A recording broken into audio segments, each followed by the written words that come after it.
mampu mengeluarkan ASI atau air susu ibu, maka perempuan yang satu ini justru air susunya melimpah. Yang jadi masalah adalah kemana air susu yang melimpah itu diberikan. Mari kita sambut Indar Wamindari.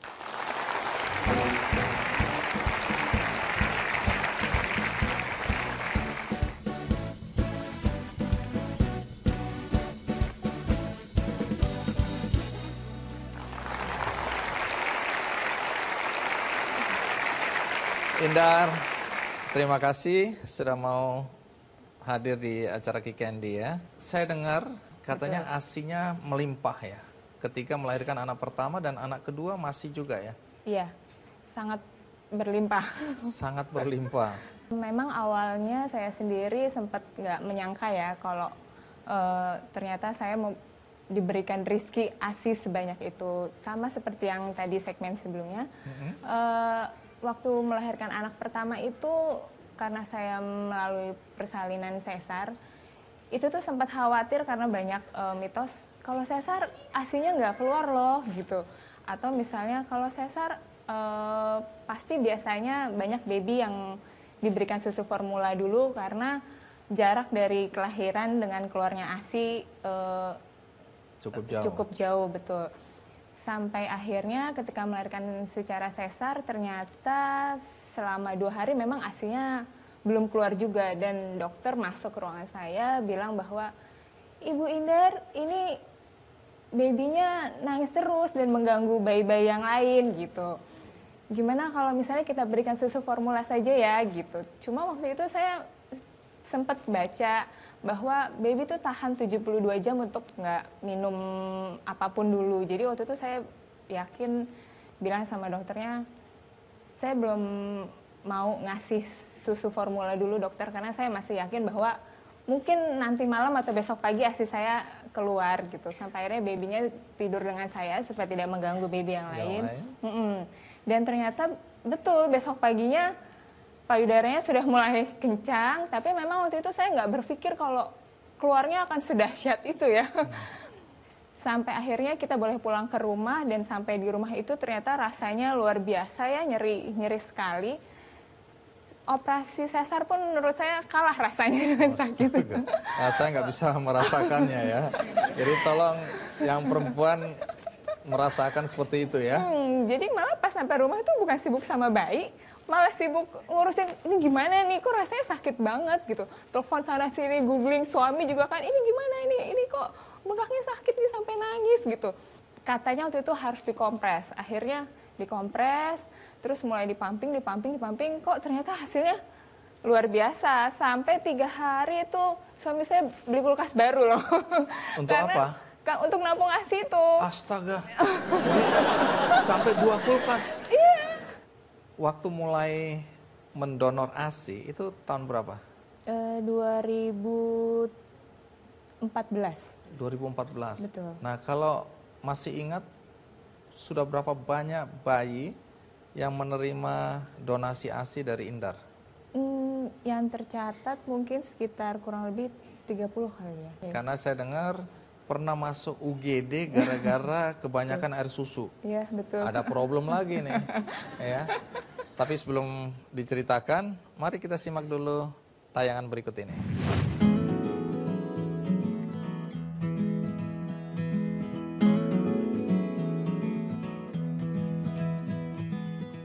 Indar Wamindari adalah seorang ibu dari 2 orang anaknya yang masih balita, Aktar Dimitri Prayoga dan Albara Esan Prayoga.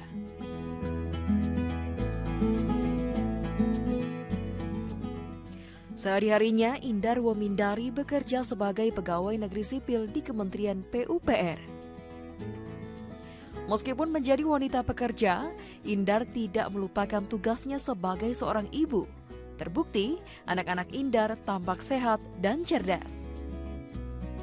ASI eksklusif yang diberikan Indar kepada 2 buah hatinya memberikan dampak yang luar biasa pada tumbuh kembang keduanya. Sejak awal, istri dari Andika Eka Prayoga ini memberikan ASI eksklusif dengan jarak usia antara kedua anaknya yang pendek menyebabkan waktu menyusuinya menjadi lebih panjang dan ASI yang dihasilkannya melimpah. ASI yang melimpah mendorong Indar untuk mendonorkan ASI-nya kepada bayi-bayi yang membutuhkan ASI. Hingga akhir 2015 lalu, Indar Wamindari telah membantu sekitar 50 bayi yang membutuhkan ASI. Dalam mendonorkan ASI-nya, Indar memprioritaskan bayi-bayi yang kurang beruntung, mulai dari bayi lahir prematur, bayi pengidap sakit kuning, bayi piatu, hingga bayi yang ibunya kesulitan memproduksi ASI.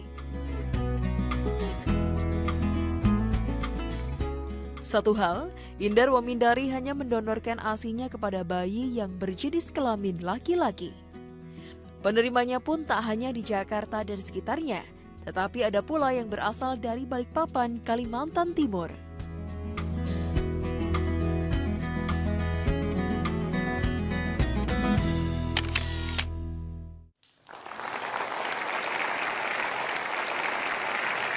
Ya, karena ASI yang melimpah, dibuang sayang, kemudian didonorkan. Tapi bagaimana awal mulanya sampai terpikirkan untuk didonorkan aja? Waktu itu kebetulan suami kan bekerja di luar kota ya. Jadi waktu itu karena udah punya pengalaman dari yang baby pertama, jadi pas lahir anak kedua itu udah siap kulkas. Jadi biar nanti nggak pusing cari kulkas lagi gitu. Sampai akhirnya udah punya 2 kulkas, terus telepon suami, ayah ini loh kulkasnya masih kurang katanya. Masih kurang Masih lagi? kurang. Kita belinya waktu itu yang 6 set, biar maksudnya biar langsung banyak gitu cukupnya. Ternyata masih kurang gitu kan. Waduh, masih kurang juga ya.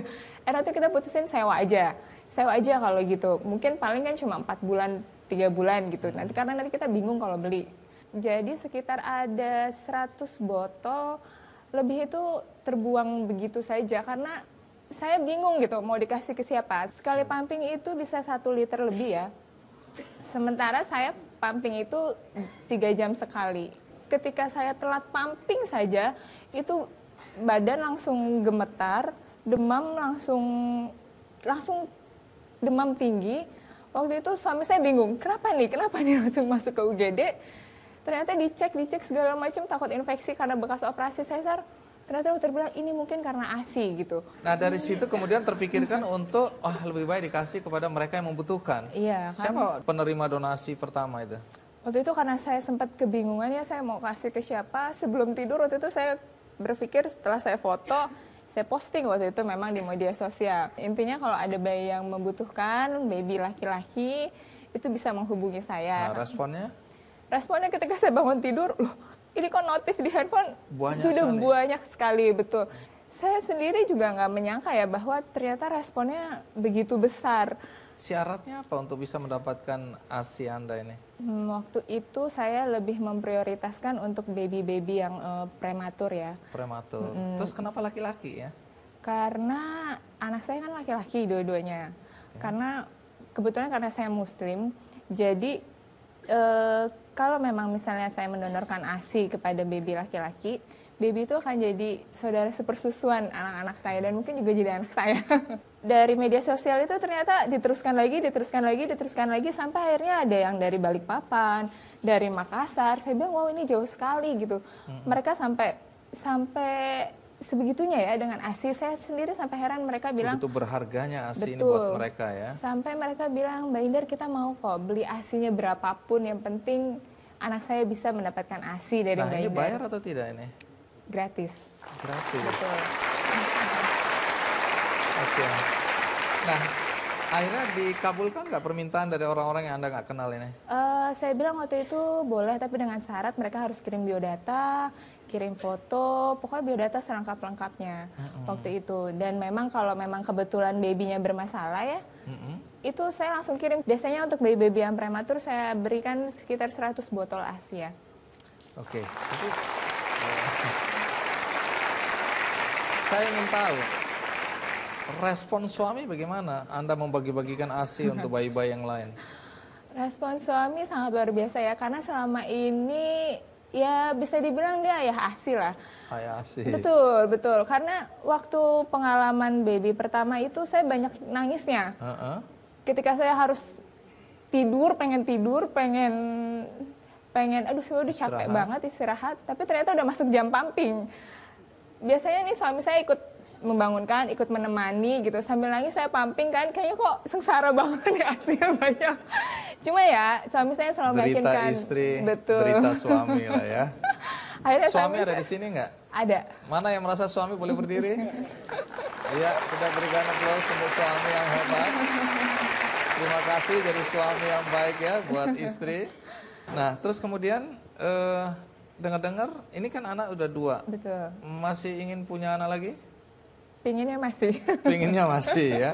Kalau nanti kemudian hamil dan melahirkan, apakah masih ada niat untuk mendonasikan air susu ibunya? Masih. Wah, ini banyak sekali akan mencatat alamatnya Indar ini ya. Terima kasih Indar ya. Banyak wanita karir, wanita pekerja yang mengalami kesulitan karena keinginannya untuk memberikan ASI kepada bayi yang dia lahirkan terhambat oleh karena faktor pekerjaan, mungkin jarak antara kantor dan rumah, mungkin izin yang tidak diberikan, dan macam-macam alasan yang membuat dia tidak bisa memberikan ASI bagi bayi yang dia lahirkan. Ada seseorang, dan ini adalah seorang pemuda yang mampu memecahkan masalah ini. Siapa dia? Ikuti terus Kick Andy.